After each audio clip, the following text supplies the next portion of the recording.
नमस्कार, आप देख रहे हैं खबर इंडिया न्यूज़ 30। मैं हूं आपके साथ विनोद कुर्मी। सागर सांसद डॉक्टर लता वानखेड़े को आईपीयू में नियुक्त होने पर बंडा शहर में फूल बरसाकर उनका स्वागत किया गया। डॉक्टर लता वानखेड़े ने सागर लोकसभा की जनता का आभार व्यक्त किया। साथ ही उन्होंने देश के प्रधानमंत्री नरेंद्र मोदी जी एवं लोकसभा स्पीकर ओम बिरला जी का भी स्वागत किया। आइए देखते इस रिपोर्ट को। सांसद जी, आपको ये आईपीयू में नियुक्त किया गया, क्या होता है ये थोड़ा सा दर्शक जानना चाहते हैं। देखिए, सबसे पहले तो मैं अपने देश के यशस्वी प्रधानमंत्री माननीय नरेंद्र मोदी जी और हमारे लोकसभा के अध्यक्ष माननीय ओम बिरला जी का बहुत बहुत धन्यवाद ज्ञापित करती हूँ, बहुत बहुत आभार व्यक्त करती हूँ कि उन्होंने मुझे आईपीयू में लिया। आईपीयू का मतलब होता है इंटर पार्लियामेंट्री यूनियन। ये एक कमेटी होती है, इसमें 85 देश के लोग हैं और जिसमें 21 उसके सदस्य होते हैं और उसमें मुझे पूरे भारतवर्ष से मुझे उसमें सेलेक्ट किया है। तो मैं इसके लिए बहुत अपने संगठन के प्रति और अपने प्रधानमंत्री जी के प्रति और लोकसभा अध्यक्ष जी के प्रति बहुत कृतज्ञता ज्ञापित करना चाहती हूँ कि 543 सदस्यों में से, संसद सदस्यों में से उन्होंने मुझे उसमें आने का अवसर प्राप्त हुआ है। इस यूनियन का पूरा उद्देश्य ये होता है कि जो भी उन देश की समस्याएं हैं उन पर चिंतन करना, उन पर परामर्श देना और उनके सॉल्यूशन निकालना, उनमें सुझाव देना, ये कमेटी का कार्य होता है। इसका मुख्यालय जिनेवा में है, स्विट्जरलैंड में, जहां हम सबको जाना होगा और हमें वर्ष में कम से कम 3 बार विदेश यात्रा में जाना होगा। जहां जहां बैठक होगी वहां जाना होगा। अभी हमारा सबसे पहला मीटिंग होगी ताशकंद में, तो हमको वहां 4 अप्रैल से 9 अप्रैल के बीच वहां पहुंचना है। ये है। आतंकवाद को लेकर भी बड़ा एक चैलेंज है। जी जी जी, उस पर सबसे ज्यादा मंथन तो इसी पे होना है, आतंकवाद पे, पर्यावरण पे, शिक्षा पे, स्वास्थ्य पे।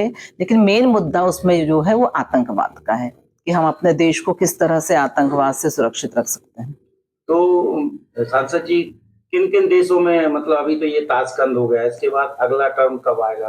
अब वो जहां भी मीटिंग्स होगी उसकी, वहां हम लोगों को जाना पड़ेगा। पूरा एक प्रतिनिधि मंडल विदेश मंत्रालय से कनेक्ट होगा। ये विदेश मंत्रालय के का मिला के, हमको मिला के, माननीय अध्यक्ष जी भी इसमें जा सकते हैं और ऐसा एक पूरा डेलीगेशन वहां पर जाएगा। माननीय अध्यक्ष जी से मतलब ओम बिरला जी की? जी, ओम बिरला जी, लोकसभा के अध्यक्ष, क्योंकि ये पार्लियामेंट्री से संबंधित है ये यूनियन। तो सागर के लोगों को क्या संदेश देना चाहेंगे? देखिए, आज मेरे सागर के लोकसभा के लोगों का ही ये आशीर्वाद है। उन्होंने मुझे इतने प्रचंड बहुमतों से यहाँ से विजयी बनाकर भेजा है। और साथ ही मैं इससे पहले जब सरपंच थी तो मैं संयुक्त राष्ट्र संघ की एक बैठक में भारत की तरफ से प्रतिनिधित्व मैंने किया था। उसमें एक सरपंच, एक विधायक और एक सांसद का सिलेक्शन हो रहा था भारत सरकार से, तो उसमें एज ए सरपंच मुझे भेजा गया था।